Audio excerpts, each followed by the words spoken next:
Hey guys, welcome back to Tech Bench TV. My name is Will. Welcome to my bench. Today, I want to talk about the importance of storage and backups. To help me out with that, I've got the Sharge Disk SSD enclosure for M.2 SSDs, specifically the M.2 2230 Gen 4 that we got right here. This guy is designed for mini PCs, it's designed for gaming handhelds, but it also works great in this little package here. So, without any further ado, let's get into it and have a look at this Sharge disk. So, we've got very nice packaging here. We've got a silver box, and on the packaging you'll notice it has the yellow cover. I, as it turns out, got the gray enclosure. I wanted something a little more subtle. So removing the box, we see a instruction guide, very straightforward. We see our unit itself, the Sharge disk, and a really neat little unit. I'll walk you around here a little bit. So what we've got here is we've got the front cover. It is attached magnetically, so it does slide off just like so. On the back, we've got a cooling fan for active cooling. Yes, even at this size, this little dude does active cooling. And then we've got our retention grommet here to hold our M.2 drive in place once installed. And this just slides into little grooves, just like so.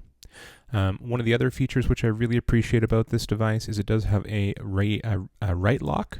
So if you flip this switch, it will prevent you from writing to it. My main purpose for this guy is going to be for filming and recording video too. So it's going to be very important to be able to lock that so that I don't accidentally wipe any footage. Continuing on into the box, we have a little accessory kit. We've got some extra grommets and then some thermal pads. These are very important. They help transfer the heat from the SSD to that active cooling fan on the back there. Very handy. And we've got a Type-C to C cable. It's a Type-C female to Type-C male, and this is an extension cord to extend the length of the connector, as it is just a little guy. So this plugs on here and gives you that little extra length if you need it.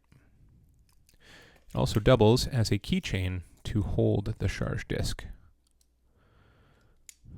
just like so, and it clips on to the corner of the protective rubber cover, which is the last thing we'll find here in the box. So it's a little rubber case with some plastic windows. The back just opens up and the device slides in, and nice and protected, very rugged. Does not seem to offer much in the way of liquid resistance, but definitely helps with drops. All right, so as I mentioned earlier, the Sharge disk does contain connectors for an M.2 SSD. The size of the SSD has to be small, so it will only fit those 2230 size SSDs. We can remove that little retention pin, and we'll save that for later. And what we'll do is we'll go ahead and unbox our hard drive, or SSD in this case. So we'll just pop open the packaging here. Comes with a little guitar pick, I guess, for opening the casing of your handheld gaming PC. We've got our disk out. We can see this is a Viper Gaming SSD. It is 2 terabytes. As it turns out, that's the largest capacity you can get in the 2230 size. So what we're going to do is we're going to go ahead and install our thermal pad, and then we'll install our SSD, and we'll give it a look. And they give us a nice little outline here on the Sharge disk for where to place the thermal pad. They've even cut it the appropriate size. So there's our thermal pad. We want to make sure that's seated properly, and then we want to remove that blue film. That blue film should not stay on the thermal pad, otherwise it will not work as intended. There we go. Okay, we've got our Viper SSD ready to install. So we're just going to make sure we line up the pins. They will only go in one way. You can see the small and the large pin. Slide that in like so. And then we're going to line up our retention pin.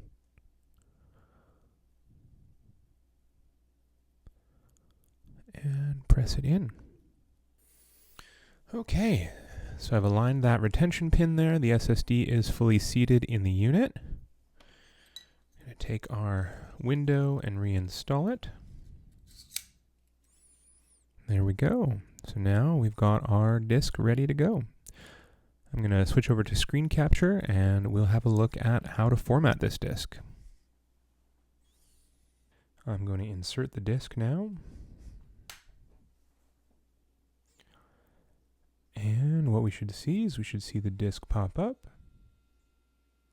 And it's not yet readable because it has not yet been initialized. So there's no file system on this disk. It's not ready to take any data. So we're going to go ahead and initialize this. So we can see here, right here, uninitialized disk, 2 terabyte capacity. And we're going to go ahead and we're going to reformat this disk as exFAT.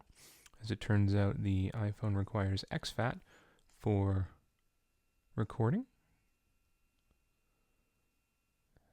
It's okay though, because exFAT is a decent file system. It supports the 64-bit address space, so you have basically unlimited file sizes.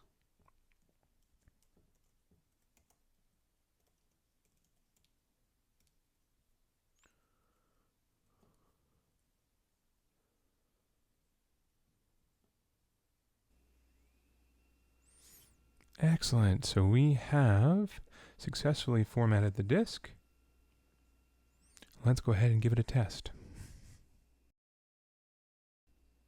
All right, so we're going to go ahead and give our disk a test with the Blackmagic Disk Speed Tester. I'm going to do the maximum stress test of 5 gigabytes. And we're going to select our target drive. There's our footage drive, and we want to choose the root directory of the drive and begin. Okay, as we're watching the disk test here, we should be seeing around 900 to 1,000 megabits per second. This is based off the drive and the enclosure speeds. And we're looking like we're getting exactly that, which is going to be more than sufficient bandwidth for us to be able to record directly to this disk, which is what we want to do with it. Let's let the disk test finish and see where we get. You can see we're actually good all the way up to 8K DCI, but we're not going to be recording in anything more than 4K, so this is going to be perfect. Okay, we're back on the bench. We've got our disk formatted. It's ready to use, and it's able to record directly from the iPhone at 4K 60 ProRes RAW. The other thing I wanted to touch on today is the importance of backups and having enough storage space to complete them.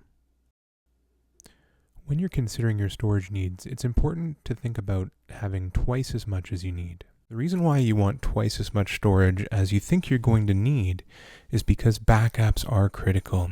Having a backup of your data can save you a ton of time and a ton of headaches.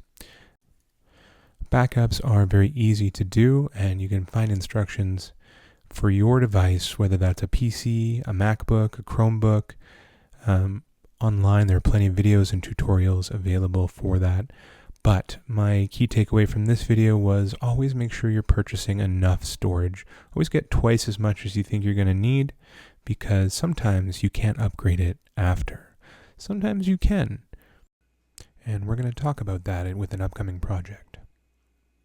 But most times you can't. So it's very, very important to make sure that you are getting the right amount of data for all your needs and always thinking about backing up as well. Okay, guys, this has been Will with TechBench TV. I hope you enjoyed our deep dive into the Sharge Disk and how that works. It's a really neat little piece of kit, and it's going to help out a lot with the channel. If you like what I do here, please make sure to subscribe and hit that like button. That also helps out with the channel quite a bit. This has been Will with TechBench TV. I hope you guys have yourselves a wonderful day. Take care.